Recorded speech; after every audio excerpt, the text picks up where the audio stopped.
Welcome, I'm Paul, this is Dave. Today I have 13 Glitch in the Matrix and paranormal stories for you. Let's get to it. Case file number 2979, written by Princess Anard. One blink later. When I was around 16 or 17 years old, I was sitting at the dining table. My dad was sitting next to me, cutting up a sausage. I was watching him do it, and then everything happened so fast. Something black moved across the table so fast, hitting his hand, and the big knife he was holding pushed it aside, which cut the sausage the wrong way and fell to the floor. I jumped in my seat. I then blinked. The sausage wasn't on the floor. The knife was still in his hands, the way it was supposed to, and he was staring at me as if he had just seen a ghost. I was just staring back at him, trying to play it off, because I thought my mind was playing tricks on me. He then asked me why I jumped in my seat. He was just as startled as I was, only he had a better poker face at the moment. I told him I thought I saw something. He then said, "You saw it fall down too." My stepmom, who was standing behind us washing the dishes, she was so confused about what we were talking about, didn't hear or see anything. We heard the thing hit the table and saw it just disappear into thin air the same way it showed up. We saw the knife moving to the side, cutting the sausage the wrong way, which made it fall down. We saw the sausage on the floor, both of us. One blink later, it never happened. Sausage on the table, knife in his hand, and the only thing that happened was me jumping in my seat. Yeah, it reminds me of Nicolas Cage in the next movie. I enjoyed that movie a lot. It's just a cool power to have. Of course, in this case, you don't have command over it. It would be pretty overpowered if you did. You and your dad. So are we just talking about a localized time bubble? A pocket of time that just rewound? Plenty of times we've seen objects reset. Like a vase being broken or something like that, and then it's restored. You have to completely rewind time to do that. You can't repair it. Not without some kind of seams or evidence of it being repaired. So, there are instances of time rewinding, but this is more potent than most because both you and your dad experienced it. I guess the bubble, the pocket bubble of time, was big enough. Where are they being generated? That's the question. Are these generated by our government, aliens? Are they a feature of the universe that we somehow cannot test? Too uncommon to repeatedly test via the scientific method. Case file number 2980, written by Money Magnet 24. The Watcher in North Hollywood. Several months ago, I was at a Norm's restaurant in North Hollywood, which I rarely frequent, and I was alone, but the booth next to me had a family. Mom, dad, kids, and grandpa. The grandpa sat with his family and stared at me while I was eating. He didn't even blink the entire time. I wanted to walk over there and ask him to stop staring, but they were all speaking Spanish, so I wasn't about to try to communicate with them if they didn't understand what I was saying. Fast forward 3 months, and I'm walking at the mall in Burbank Town Center, and I'm sitting outside a department store, and I get this eerie feeling, and I look behind me, and it's the same old man grandpa, and he's waving a pair of sunglasses at me, and looks at me as if to say, "Hey, these are your sunglasses. I have them." And I get up and he continues to stare at me and wave the sunglasses. Yeah, I didn't leave my sunglasses anywhere. Not at Norm's, not anywhere. I decided to walk out of the mall and then back in, and the same old grandpa walks the opposite direction, continuously staring at me and waving the sunglasses. Creepy. I've gone back to the mall every day since and haven't seen him yet. I have more examples, like the time my parents purchased a home in 1991 and a different home in 1995, and both homes had the same owners as the next door neighbor. One was a home and the other an apartment complex, but that is still unsettling, and I have more instances but can't fit them all here. It's bizarre and uncomfortable and unsettling, and I'm tired of these experiences. Even if you had lost your sunglasses back at Norm's, how did this man follow you? Is he a cop and somehow facially ID'd you and searched you online and then found out where you lived or where you frequent? It's not even your home, it's at a mall that you go to. This might not be a glitch or paranormal, but just the fact that he could locate you again does strike to me as more than a coincidence and more than is probably possible physically. It is creepy, But maybe he was just a spirit trying to return glasses you didn't even know you lost. Case file number 2981, written by Charlie Ruski. What the cameras didn't see. Okay, this is so minor and so random, and I'm tripped. It was Friday, sunny, so we went for a midday walk around the neighborhood. Okay. So we leave our place and walk to the street, past the empty curb. I noticed it because most weeks, the neighbors put out the bins and I take them in the morning. This time someone took them in. I was like, huh, okay. Won't get my minor hit of adulting this week, I guess. We come back from the walk, and again, we walk past where the bins would typically be, and I remember even then kind of noticing the moment, you know? At that point, my mind was definitely wandering. We were walking a path I've walked for 8 years and was on autopilot.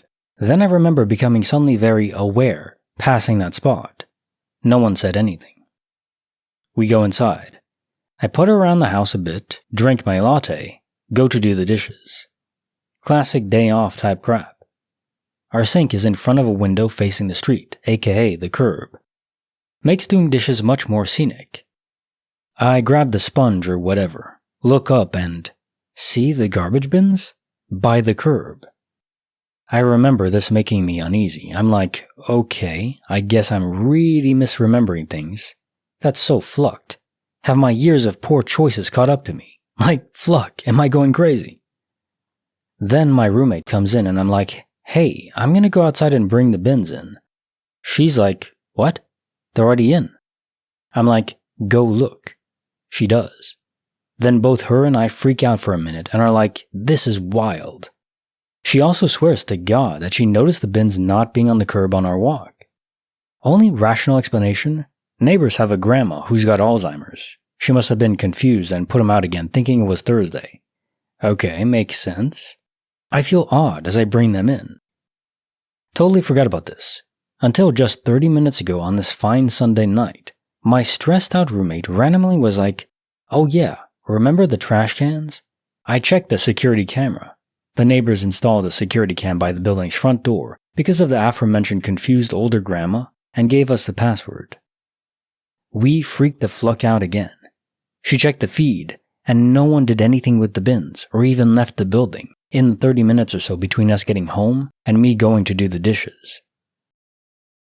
That is so cool that you had camera evidence that the bins were never brought back to the curb, and you had a witness, a friend that saw that the bins weren't there either, so it's perfect. That's a perfect glitch as far as glitches can go, but it seems odd. If we're talking about a DOP event, the bins just disappeared from the curb and reappeared where they are stored near the home or the apartment complex. That doesn't make sense. That's too specific. That's not how DOP works or reappearance. And likewise for coming back, and it's not quantum immortality with you and your friend, right? There's no catalyst for that. I honestly don't know. It's almost like a wizard cast a spell of invisibility temporarily on the bins. They're just there. Now the spell wore off. Case file number 2982, written by Viking Jedi 23, When the Stars Came Low. On September 27th, 1994, at around 9 p.m., I was heading home from work. I was a 19-year-old college student at the time. As I was about to turn right, I noticed what looked like a huge bright star moving across the horizon about a mile away. Back then, I was driving an 84 Cavalier with like 88 horsepower. I floored it over there, trying to intercept it. When I pulled up in front of our local high school, I was in shock. Directly across the street down this hill was a subdivision of houses. What I saw is etched in my memory forever. A UFO was hovering about 20 feet above one of the houses, shining a beam of light on the roof. It was a disc about 50 feet across.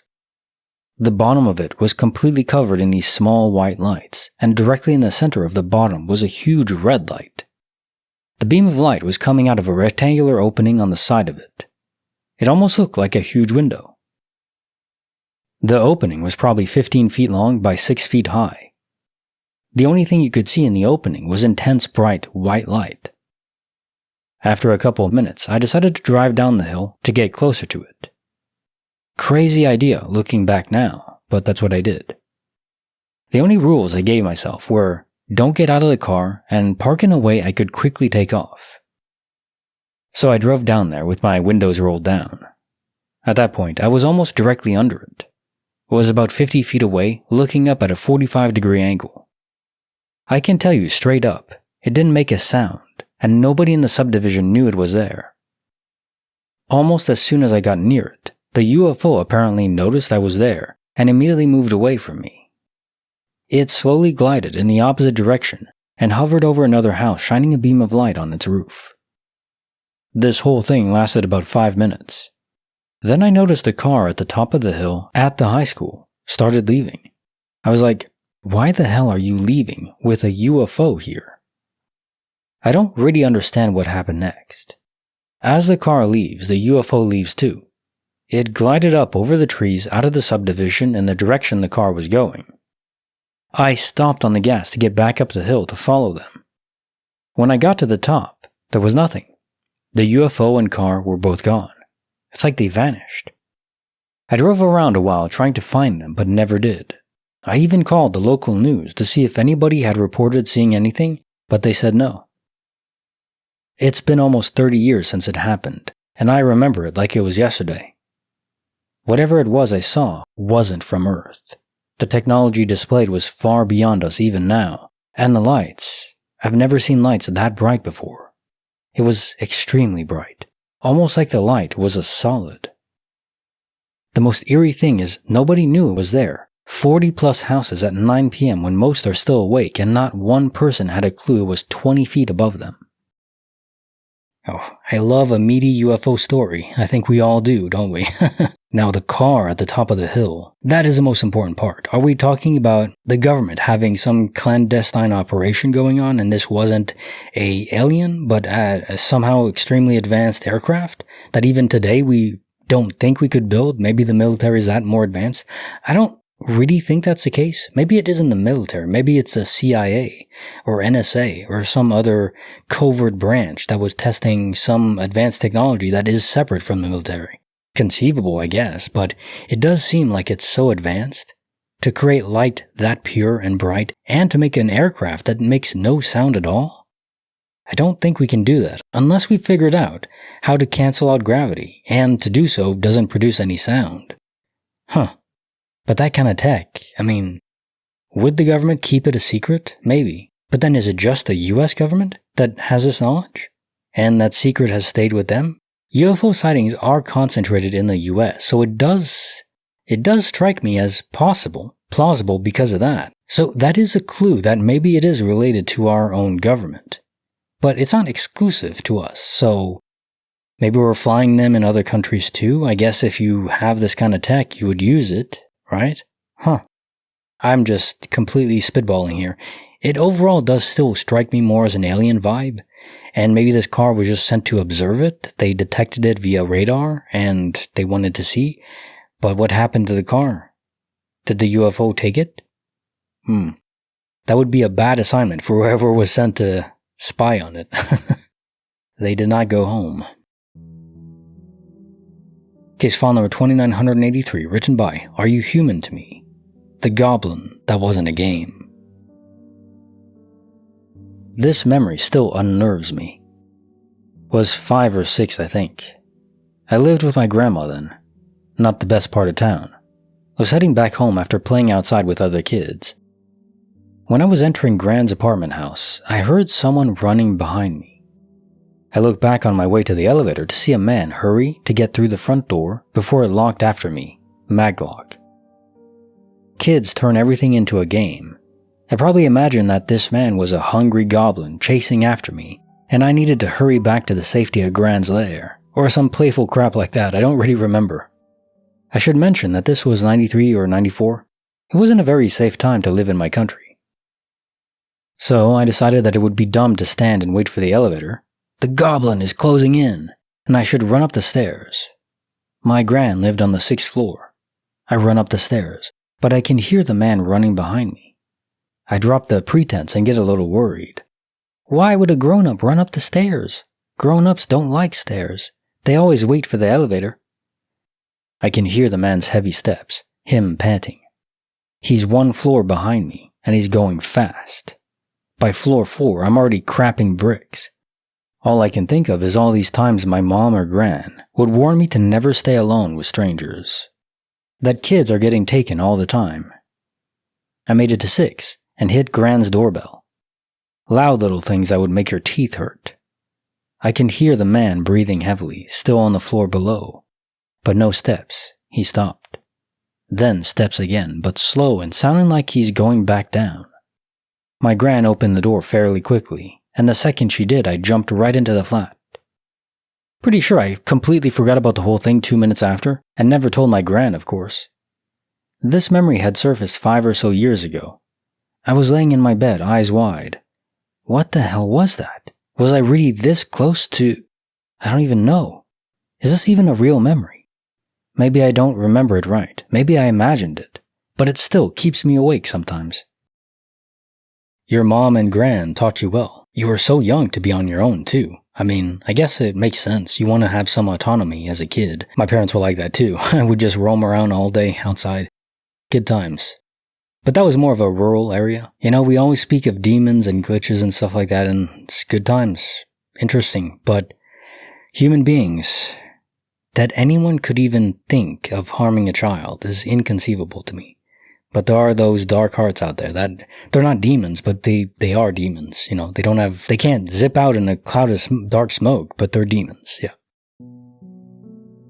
Case file number 2984, written by Princess Anard. When I slept too deeply. I was 18 when I started living alone, and I was still in my childhood home. My parents moved away, and I stayed to finish a couple months of high school I had left. I liked meditating at the time, so I did my little setup in the living room, put some nice calming music on, and put my phone next to me. I was in my vibe, and I relaxed a bit too much and fell asleep. Nothing unusual. I wake up, and I reach for my phone. Maybe half an hour had passed, but my wallpaper was completely different. Not even a default wallpaper, not anything I've ever had on my phone. I found that weird, but alright, maybe it was glitching. Maybe I woke up in the middle of my nap, changed it for some reason, and went right back to sleep, so I don't remember doing it. I get up and go to the kitchen to grab some water. In the middle of the kitchen counter, there it was. A kid's knife. The one that was used to teach me how to use a knife when I was very little, and then my dad before me when he was little. It's more of a sentimental thing that's been on the bottom of a drawer for years, and nobody ever touches it. It was so deep down, you can't even pull it out accidentally, but there it was out there. Never figured out how it got there. I didn't sleep for long, I lived alone, and all the doors were locked. If I had to guess, I would say somehow you died in the first universe and reappeared in a different one.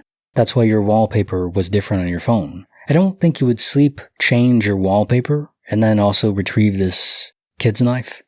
Sentimental, ceremonial. So I will chalk this up to quantum immortality. What do I get if I'm right? Is there a prize somewhere? Case file number 2985, written by Monster Hunter. Something lived in the cellar. When I was hitting my preteen years, I lived in a creepy apartment building with my single mother and 2 younger brothers. We lived up on the 2nd floor of this 2-story place. On the 1st floor was a large cellar door that obviously led to the cellar below. In order to access the 1st floor of the building, we had to meet face to face with the cellar and walk past it to get to the staircase. That basement always gave me the creeps, and for a good reason. I believe something lived within it. I once went out alone to a nearby store for food and a new VHS to watch. When I get back, I enter the building, walk past the cellar, make it to the top of the stairs, and when I turn to head to my apartment, there's someone standing at the door already, peering in. Our apartment door had a glass pane in the center that we covered with a curtain. In an instant, this mass flies towards me, goes past, and jolts down the stairs. I froze for a second, but I hauled my butt into my apartment as I screamed in terror. My mom was sitting at the table near the door and said they could see the silhouette of someone past the curtain, and it quickly disappeared just before I barged in. At this same place, I had a friend over, and we stood outside the building entrance. There were 3 of us there, my friend, my little brother, and myself. My brother was being abnormally quiet and still the whole time. My friend and I both glanced over at him at the same time and, poof, the third person was gone. We were both scared crapless. Case file number 2986, written by Seguro Max. Christmas Morning in Gray. My mother and I moved into a really big, really old house in my late teens. The house was owned by her boss, and he had a lot of trouble keeping tenants there, which we really should have been suspicious of, but we were desperate for affordable housing, and he offered the place at a steal. He told us he just needed someone there for insurance purposes. A lot of spooky things happened there in the 8 years we rented it, but this one is the most terrifying. After a few months of moving in, I started having this recurring nightmare. In it, I would be awoken by the feeling of someone in my room. It was always this older guy in a gray and black pinstripe suit and a gray bowler hat. He wouldn't do anything but stand there. And I'd eventually fall back to sleep. And then one night, the dream changed. He stood directly over me and smiled, and he said, "Don't worry, it won't hurt. I'll put you back to sleep while I'm eating you. You won't feel a thing." I moved out of that room to a different one, saying I wanted to be closer to the restroom. I kept the nightmares to myself and told nobody. Then, on Christmas morning that year, we had family over, and they were opening presents, when my mother started shrieking. We asked her what was going on, and she told us she saw a stranger in the house, an old man in a gray pinstripe suit, with a little gray hat. Neither of us saw him again after that. Yeah, nope, I'm checking out. The fact you still stayed there is crazy to me. At a certain point you just say, okay, this is weird. I don't necessarily believe in the paranormal and all that stuff, but yeah, if I and my kid, or vice versa, sees the same apparition, it's GG, we're gone. There's just a certain threshold of abnormality that you have to say, okay, maybe this is normal, maybe there's an explanation, but I'm not going to find out. Case file number 2987, written by Enlighten Me Up. Never disobey the coin. One night, I was sitting with my girlfriend, now wife, on my bed, and we were deciding whether we should go to a party that night or not. We felt like going just because our friends were insisting, since we had been gone a long time without hanging out with them. However, my wife and I used to flip a coin every time we had to choose something, so we didn't argue about it. We just followed what the coin said, and learned the hard way to never disobey it. This time, we flipped the coin and the coin landed on what we determined as not going. But I'm telling you, our friends were very annoying that night. They really wanted us to go. So I just said to her, "Fluck it, we should just go and ignore the coin. It's stupid anyways." As soon as she said, "You're right, we should go," the light I had attached to my bedroom ceiling suddenly exploded on top of us, with the shattered glass literally landing on us. We were both like, "What the fuck just happened? Might it be a sign?" Take note that this was 2015-2016 in Caracas, Venezuela. Not a safe place to be. We were both discussing if we wanted to move to another country or not during that period. That same night, after what we believe now was a sign, we still went out to the party. We took the highway soon after the party so I could drop her at her parents' home. As soon as we passed a dark tunnel that was close to her house, I saw some headlights coming fast towards us in my rearview mirror. The car came extremely fast from the tunnel, passed our car, and slammed the brakes right in front of us. As I was hitting the brakes to avoid crashing into the car, 4 armed men came out of the car and pointed their weapons at us. I was with my now wife. I knew what was going to happen, and I didn't know why. But human survival instinct took over, so before I could stop the car completely, I turned to the right, jumped over the sidewalk, and drove away as fast as I could. We were lucky that night because these kidnappers seemed like noobs, so they had to jump back in the car and try to chase us, but we were too far on the highway by then. They usually just opened fire to anyone who tried to escape. We managed to get back to my place, and only 2 things were said to our family that night. We'll never disobey the stupid coin again. We're getting the fuck out and moving to another country. We considered ourselves lucky that night. Very few are the ones that are able to escape a kidnapping in Venezuela without getting hit or hid and taken away. Glad that those kidnappings stopped these days, but the eerie feeling I had when I saw those lights approaching at high speed behind us still haunts me to this day. Okay, the exact moment that the coin was disobeyed, the light shattered. The odds of that are so astronomical. We're talking like stuff of life, Inception, the proteins folding together just the right way, like the amino acids forming from the biological soup in the primordial era odds. So, okay, maybe it wasn't the coin. Maybe the coin was just a representation of what your guardian angel wanted you to do. And in this, maybe not all the time, like over trivial stuff, but in this case, they knew that in your probable future, this attempted kidnapping would happen. Good thing you avoided it still. Maybe your guardian angel was still influenced there. Maybe they even caused weapons to jam so they couldn't fire. I like to think that. Case file number 2988, written by Antique Safety 4246. What my father saw too. I've had several very odd, otherworldly, glitchy events that were experienced by me and a family member or friend, and thank God, right? Or you'd think we were losing it. The strangest was a sighting in my parents' house that scared me to death. But once I mentioned it the next day, my dad asked me to describe it. It was a scary, floating, translucent entity that just stared at me late at night. My dad said, "I saw that exact same thing twice in the house this week too." My dad was really serious. At least, he wasn't a jokester like that. He'd never just make something up like that. I could believe anything he told me. So I felt so much better knowing I hadn't hallucinated it or imagined it. Freaky stuff happens in this world. I was wide awake. I had just walked in from a night out, so it was maybe midnight. I was a teen living with my parents, maybe 16 or 17. I was sober, not on meds, and no mental issues I've ever known about anyways. Certainly not anything that would cause hallucinations. I walked up the steps from the garage to our living room. At the top, my parents always left one very dim lamp on till I got home. It was floating, eye level, a few feet in front of me. It looked to be round, like a floating ball maybe 2 feet wide, maybe a little wider. It was translucent. I could see it, but see through it. Like the predator when he goes invisible. Like looking through water.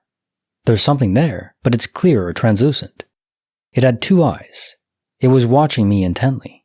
It did not feel benign. I didn't stop eye contact and slowly backed down the hallway to my room, which was right next to my parents'. Then, like any self-preserving person would do, I ran into my room, dove under my covers, and hid there all night. We all know sheets and blankets are ghost or demon-proof, obviously, so this was a solid plan. The next morning at breakfast, I sat next to my dad and eventually mentioned seeing something scary the night before. He perked up and asked me to describe it to him. He didn't tell me anything at first, so I said what I said here, and he got this really concerned look on his face and said, "I saw the same thing in the house too, twice this week, so that's creepy." He's Native American and has seen some very weird things in his life as well. He worried it could mean something bad had happened, so he called extended family to check that no distant cousin had died or something. Nothing had happened, but what he was told by some of his older relatives, elder aunts and uncles, etc., was that this thing has been seen by other family members in households separated by states and countries.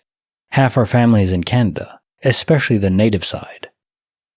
They told him they believed that thing would visit certain households during times of great stress or sorrow, or mental struggles, as in depression, like it fed on negativity. The next time we saw it, the third time for him, I'd only seen it once. He yelled at it. Seriously, he yelled that he loves his family too much, that we were stronger together, that this thing should just leave now. We never saw it again. So there's that. Weird, right? But it's helpful when another witness, ideally sober and sane, sees or experiences the same oddity you do. Otherwise, you just have to question it, right? Case file number 2989, written by Little Lord Fluckpants 404. Prayers in the Dark. When I was like 7 or 8, I woke to heavy breathing coming from the side of my bed, as if someone was on the floor breathing heavily and steady, like pranksters who breathe into the phone in the movies. I sat up and stared toward that side of the bed. I was fully awake and terrified, but too scared to look over the edge of the bed. I laid back down, frozen, and I guess I fell back to sleep at some point. I told my mom in the morning, and she said it was the motor in my alarm clock. How absurd. Later that year, I woke up to a presence behind me, as if someone was standing there. I was sleeping on my side, and the presence was behind me. Again, totally frozen in fright. Absolutely frozen. I could not move. Not as if I was being held down, just out of terror. I think I remember praying for protection in my mind, and same as before, I guess I eventually fell back to sleep. Around the same age, I woke to what looked like a woman in a brown cloak kneeling next to my bed, praying with her head bowed. When she looked up at me, she vanished. This one could have been a strange dream, but the other incidents, I was fully awake. The first experience could have been my brother. We were constantly pranking each other, but I remember looking at my clock and it being 2:33 a.m. I don't think it was him. Case file number 2990, written by Pieces of Ring, The Scottish Surprise. A funny story. Some family friends in southern England, a couple in their 40s, were going through a divorce about 20 years ago. They were both seeing other people, and both didn't want the other to find out. The guy told my dad he was booking a weekend away in the middle of nowhere in Scotland, so there's no chance his soon-to-be ex-wife would find out. He takes his new partner to dinner on the first night, and his wife is sitting at the table next to him with her new man. A couple more interesting ones. My dad's family went on holiday to Spain in the early 90s. They were, again, in the middle of nowhere and followed a sign for an English pub. When they entered, a group of people from the pub at the end of the street that they almost never left were in there. One of my best friends from high school in the UK moved a few streets down from me on the other side of the world in Australia. Neither of us knew we had moved until I saw he posted a picture of my very street on Facebook, which I messaged him to walk down as I was standing waving on my balcony. There are coincidences and then there are glitches. This is the latter. Case file number 2991, written by the Orange Turtle 02. Turn around. I was staying at a hotel in Florida with my best friend for our spring break vacation. The apartment we were in was laid out with one main living room and dining area, which led into a bedroom which looped around through a connected double bathroom and shower room, back into the main room. It also had a small hallway that led into 2 more bedrooms and a dryer closet on the end. We decided after dark one night that it would be fun to turn off all the lights and have an apartment-wide hide-and-seek game. Now most of the rooms had windows that let light in from other buildings and street lamps shine in too, so they weren't fully dark. But one of the bedrooms at the end of the hallway didn't have a window at all, so once the lights were off, it was pitch black. That room also had a closet that was so dark you could sit in it with the door open and not be able to see your hand an inch from your face. It was a great room to hide in on account of how dark it was, but it was also eerie as hell. We played a few rounds back and forth until one round it was my turn to hide. I went into the dark bedroom and curled up as tight as possible, behind a drawer that was barely big enough to cover me on the side that was facing away from the door. I was only there for about 10 seconds before my friend walked in and whispered, "What?" He makes his way to the back of the room and walks right past me before kicking a trash can he thought was me. He then turns around to leave and passes me one more time. He makes it about halfway to the door before I hear him stop and turn around. He then leans close to me and whispers, "What?" again. I know I've been found, but I didn't understand what he said, so I said, "Huh?" And he asked me, "What did you say?" I laugh and stand up from my spot and tell him I didn't say anything. He asked me again, "No, what did you say when I was leaving the room?" I repeat that I didn't say anything. I assume that he must have heard me breathing or something and mistaken it for a word. I couldn't see his face, but I could feel his demeanor change. He goes quiet for a second before asking me, "You didn't tell me to turn around." I ask him what he means and I tell him that no, again, I didn't say a word. He then goes, "Oh, hell no," before finally explaining that he never actually saw me, and he was about to leave the room when he heard what he thought was me saying, "I'm behind you," which is why he turned around. We both immediately rushed out of the room, scared crapless, and continued discussing what had happened since it freaked us out. He later explained to me that he also never said anything when he first entered the room, meaning whoever said, "What?"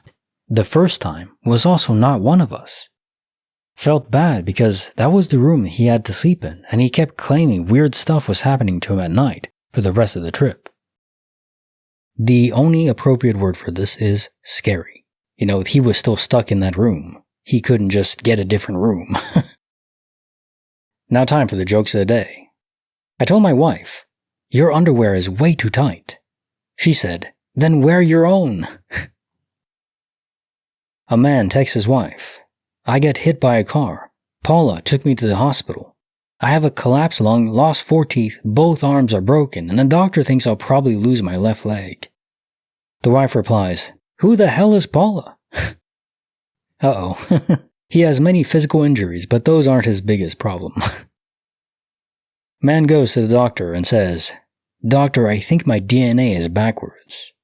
Doctor says, "And?" I had to call 911 because my pregnant wife had gone into labor. "Is this her first child?" they asked. "No," I said. "This is her husband." I accidentally inhaled some deodorant this morning. Now I speak with an axe scent. Video up here, YouTube thinks you'll like it. Check it out for more glitch and paranormal stories. Don't forget to like the video and subscribe. See you next time.